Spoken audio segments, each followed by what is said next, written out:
again, students. Dr. Mubolanle Balogun here again, Senior Lecturer, Department of Community Health and Primary Care, College of Medicine, University of Lagos, and Consultant Public Health Physician, Lagos University Teaching Hospital. You're welcome. Today, we'll be looking at the environment of care in the community. We've already looked at the environment of care in the health facility. The home is also important. And the learning objectives is that at the completion of this session, you should be able to understand how the environment in the community can contribute to newborn infections. You should be able to understand what information to communicate to mothers and families to ensure environmental hygiene in homes and communities. By way of introduction, an unhygienic home environment is unsafe to the newborn and can predispose the newborn to infections. Just like we spoke about in the health facility, there are some simple measures that can be taken in the home environment to protect the newborn. It is thus important that community health officers know these measures and are able to support mothers, families, and communities to practice these measures. We will look at the problems in the home environment. You can see this picture, okay? Contaminated water is a problem. Lack of adequate sanitation, as you can see in this picture of a home environment, is a problem. Overcrowding, poor ventilations, disease vectors like rats, like mosquitoes, like flies are also a problem. And poor hand hygiene by community members, household members, carers of newborns are also a problem.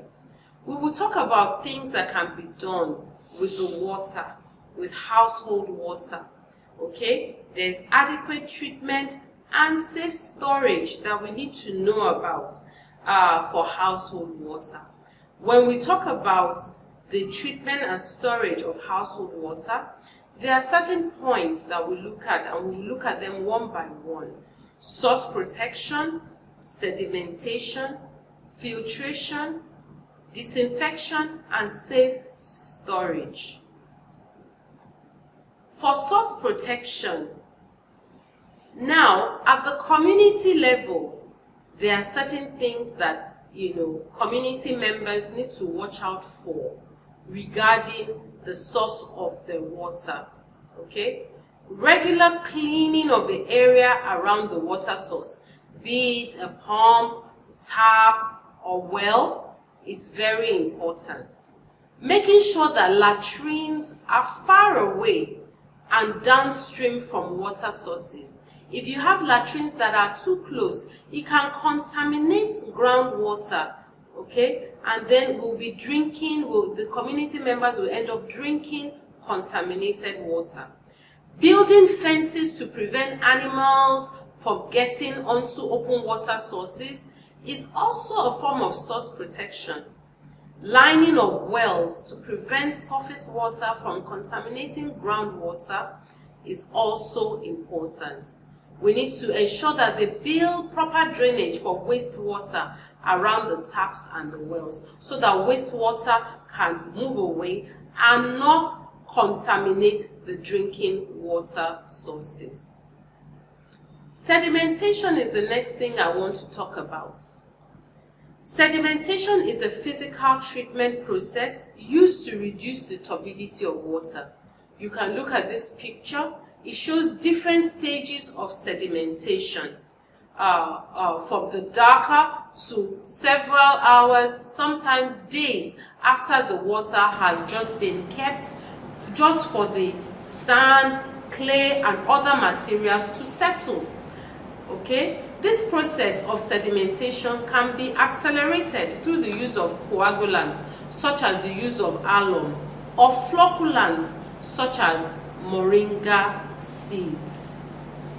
Filtration is another process in water treatment. Filtration is commonly used after sedimentation to further reduce turbidity and to remove germs.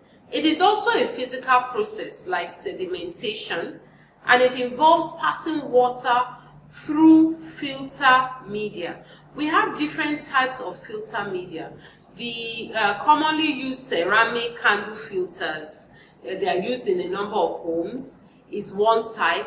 Sand filters, cloth straining, all those are different methods of filtration. Now, disinfection and pasteurization is also important to ensure that household water is clean. Disinfection, it involves the addition of chemicals, commonly chlorine. And these chemicals that are used to disinfect household water, they're commonly available in stores, in markets for household use. Disinfection can also be induced by ultraviolet radiation, such as natural sunlight or artificial ultraviolet rays, but commonly chlorination is used at home. Heat can also be used, and when you use heat by boiling, for example, it is called pasteurization. Pasteurization and disinfection, they have about the same effect. So we find commonly at home, people boil their water, but they should make sure that they boil it to boiling point, boil it long enough for the water to actually be bubbling and boiling over, so that they kill all the germs before using for the newborn or using for other members of the household, but particularly the newborn. Safe storage of water is important. Households do a lot of work in collecting water, in transporting water, and in treating their drinking water. So these water need to be stored properly. And safe storage means keeping treated water away from the sources of contamination, okay, and using a clean and covered container. For example, if you put drinking water very close to the latrine, that is not safe storage. If you use any container that does not have a proper clean covering, that is not safe storage. The container should also prevent hands, cups and dips from touching the water, so that the water does not get recontaminated. Now we will look at hand hygiene. The hands are part of the environment of the care of a newborn. Mothers have to handle the baby by carrying, carers as well, family members, friends that come to visit, they all use hands. And it is important that these hands are hygienic hands. The hands that hold, that care for newborn babies are hygienic hands. But we have found that some mothers, they give reasons for not washing their hands. When we went into literature, we saw that some of the common reasons were that they were too busy. The materials needed to wash their hands, that is soap and water, are not presently in the place where the mothers spend time with the newborns. Or they cannot ask their visiting in-laws or their in-laws that reside with them to do so. So how can we promote hand washing both by mothers and family members? We need to highlight the vulnerability of the newborn period. We need to tell them that newborn babies are fragile. They are more prone to infections, and a lot of the infections to the newborns are spread by hands. We need to make hand washing more convenient.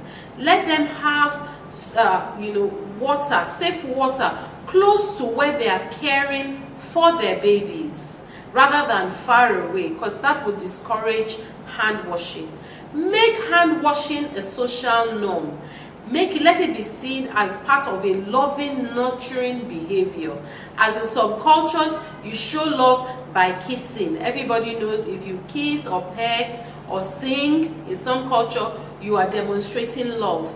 We can make hand washing part of that show of love in the care of the newborn, maybe by forming songs or having stories around that, so that it becomes a social norm. We can enlist the support of fathers, grandmothers, and other persons of influence. They can be champions of hand washing to ensure that the newborn is safe.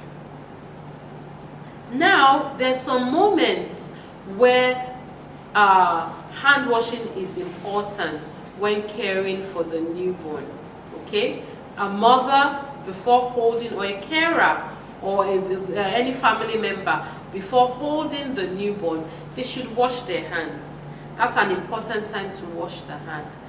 Before cleaning the cord or applying the chlorhexidine gel to the cord, there should be washing of hands. After the mother or the carer uses the toilet, or after cleaning the baby's bottom, handling the nappy, there should be washing of hands. So we must remember these 3 critical moments of hand washing at home when caring for the newborn. Other measures that are important to consider in the environment of care in the community is the family's access to sanitary toilets. Okay, so a water closet or a ventilated improved latrine that is far away from water sources are important. They are examples of sanitary toilets. Keeping animals such as cows, chickens, and dogs, and keeping animal feces away from the home area to avoid contamination of water sources or other things that can be used for the care of the newborn is also important. We should reduce overcrowding as much as possible in the home. Of course, we cannot ask people to leave the homes because there's a newborn in the home, but maybe ensure that the areas in the home where the newborn is being cared for, where the newborn sleeps, even if it's an area created out of a larger room, is not as crowded as other places. Simple measures like that can help to prevent newborn infections. Frequent cleaning of the floors and surfaces where care is being given to the newborn is also important. So we also need to minimize disease vectors. How can we do that? We can do simple things in the home as well as outside of the home. We can ensure that we sweep around the house. We can ensure that things like used tires, bottles, anything that can collect water and that can become a potential breeding ground for mosquitoes be removed. We sweep away used food, yesterday's food, anything that can breed rats or breed flies. We dispose them far away from the home. Waste disposal is important, and food hygiene is also important. Ensuring proper drainage of maybe flood water or rainwater so that they don't collect and become a breeding ground.